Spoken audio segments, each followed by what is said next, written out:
Bonjour à tous et bienvenue dans cette nouvelle leçon de physique.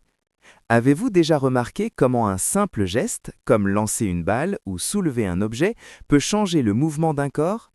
Et pourquoi lorsque vous lâchez quelque chose, il finit toujours par tomber vers le sol? Dans cette vidéo, nous allons plonger au cœur de la leçon les actions mécaniques, ces forces invisibles qui régissent notre quotidien, que ce soit dans le sport, la technologie ou même l'espace. Nous allons découvrir comment modéliser une action mécanique par une force, pourquoi le poids d'un corps dépend de sa masse et de l'endroit où il se trouve. Et enfin, nous explorerons le célèbre principe d'inertie de Newton qui explique pourquoi un objet en mouvement continue de se déplacer sans qu'on ait besoin de le pousser. Prêt à décrypter les lois invisibles qui régissent notre monde? Allons-y. Partout autour de nous, vraiment partout, il y a des forces invisibles qui sont à l'œuvre. Elles façonnent notre réalité. De la simple chute d'une pomme jusqu'au décollage d'une fusée, eh bien tout ça, c'est une histoire de poussée et de traction. Aujourd'hui, on va décoder ensemble ce qu'on appelle les actions mécaniques, ces fameuses forces qui gouvernent notre univers. Alors, regardez bien ces deux athlètes. À première vue, on pourrait se dire qu'ils n'ont absolument rien en commun. Et pourtant, ils sont tous les deux maîtres d'une même puissance invisible. Ils ont compris et ils maîtrisent l'une des règles les plus fondamentales de la physique. Voici le programme pour percer ce mystère. D'abord, on va voir ce que ces athlètes savent, peut-être même sans s'en rendre compte. Ensuite, on verra les deux grands effets de ces actions. Puis, comment la science fait pour les décrire précisément. On fera un zoom sur la plus célèbre de toutes, la gravité. Et on terminera avec une idée un peu folle. Que se passe-t-il quand il n'y a plus aucune force? Allez, on commence avec nos sportifs. Leur grand secret, ce qui fait d'eux des champions, c'est leur maîtrise de ce que la physique appelle les actions mécaniques. Une action mécanique, en fait, c'est tout simple. C'est juste le fait de pousser ou de tirer un objet. Le perchiste, par exemple, il pousse sur sa perche pour la tordre et se propulser en l'air. Le lanceur de marteau, lui, il tire sur le câble pour faire tourner le poids de plus en plus vite. C'est ce concept de base, pousser ou tirer, qui se cache derrière une infinité de phénomènes. Et ce qui est fascinant, c'est que toutes ces actions, absolument toutes, de la plus petite brise qui fait bouger une feuille à l'explosion la plus puissante, ne peuvent avoir que deux types d'effets sur le monde. Seulement deux. Le premier, c'est ce qu'on appelle l'effet dynamique. C'est quand on change le mouvement d'un objet. Par exemple, quand on frappe dans un ballon, on le met en mouvement. On change sa vitesse, sa trajectoire. Et le deuxième effet, c'est l'effet statique. Là, l'objet ne bouge pas forcément, mais on change sa forme. Imaginez un ressort qu'on étire ou un morceau de pâte à modeler qu'on écrase. Et attention, ces actions, elles peuvent s'appliquer de deux manières très différentes. Soit par contact direct, le pied qui touche le ballon, le vent qui pousse les voiles d'un bateau, il faut que ça se touche. Soit, et c'est là que ça devient presque magique, à distance, sans aucun contact physique. L'exemple le plus connu, c'est bien sûr l'aimant qui attire une bille en métal sans même la frôler. Donc, si on devait tout résumer en une seule phrase, ce serait celle-ci.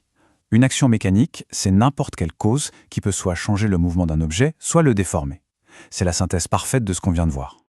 Ok, maintenant on sait ce que ces actions font, mais comment les scientifiques font-ils pour les décrire, pour les mesurer avec une précision d'horloger? Eh bien, pour pouvoir les étudier, les mesurer et surtout prédire leurs effets, la science a créé un outil, un modèle. Et ce modèle, on l'a appelé la force. Ce n'est pas l'action elle-même, mais c'est une façon de la représenter, de la mettre en équation. La force, c'est donc notre modèle mathématique d'une action mécanique. Et comme toute bonne mesure, elle a son unité. En l'honneur d'un des plus grands génies de l'histoire, Isaac Newton, on l'appelle le Newton, qu'on note avec un N majuscule. Pour décrire une force, c'est un peu comme une recette de cuisine, avec 3 ingrédients obligatoires. D'abord, il y a son intensité. Est-ce une petite poussée ou une énorme? C'est la valeur en newtons. Ensuite, sa direction, la ligne sur laquelle elle agit. Est-ce que ça se passe à l'horizontale, à la verticale, en diagonale? Et enfin, son sens. Sur cette ligne, est-ce que ça pousse vers la droite ou est-ce que ça tire vers la gauche? Sans ces 3 infos, la description est incomplète. Bon, à cette théorie. Prenons l'exemple le plus concret, le plus universel, celui qu'on expérimente à chaque seconde, la gravité, ou, pour utiliser le terme de la physique, la force du poids. C'est la question fondamentale, non? On lâche n'importe quoi et hop, ça tombe. Toujours. Cette observation, qui nous semble si banale, cache en réalité l'une des forces les plus fondamentales de l'univers. Une action à distance qui nous maintient tous, en ce moment même, les pieds sur terre. Le poids, ce n'est donc pas quelque chose qui appartient à l'objet. Non, le poids, c'est la mesure de la force avec laquelle la Terre attire cet objet à elle. C'est vraiment l'exemple parfait d'une action à distance qui agit en permanence sur tout ce qui nous entoure. Et la relation, pour le calculer, est d'une simplicité magnifique. Le poids est égal à la masse de l'objet multiplié par une valeur qu'on appelle G, l'intensité de la gravité. C'est ça la grande différence. La masse, c'est la quantité de matière dans un objet. Elle ne change jamais. Le poids, c'est la force que subit cette masse à cause de la gravité. Et là, attention, petit fait assez contre-intuitif. Cette valeur G n'est pas tout à fait la même partout sur Terre. La force de gravité varie, très légèrement, mais elle varie. Comme on le voit ici, elle est un peu plus faible à l'équateur qu'au pôle, et elle diminue aussi un tout petit peu quand on monte en altitude.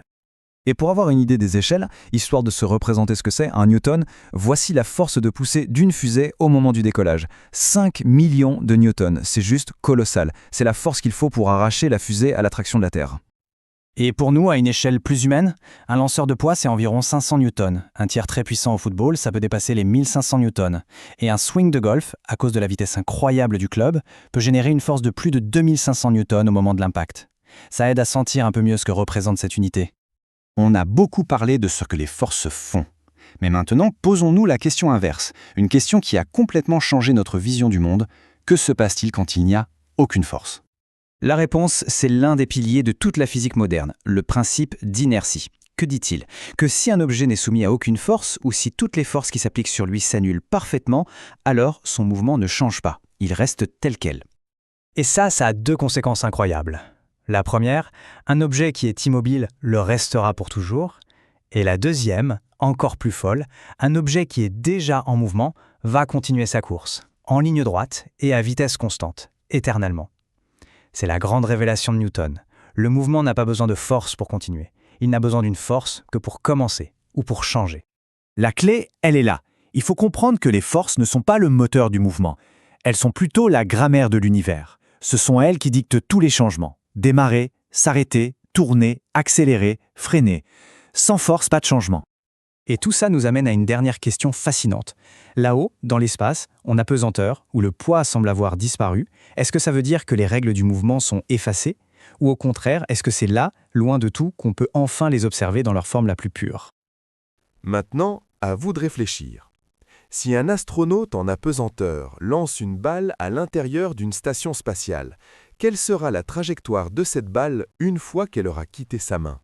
Laissez vos réponses en commentaire et n'oubliez pas de vous abonner pour ne manquer aucune de nos prochaines explorations scientifiques. À bientôt!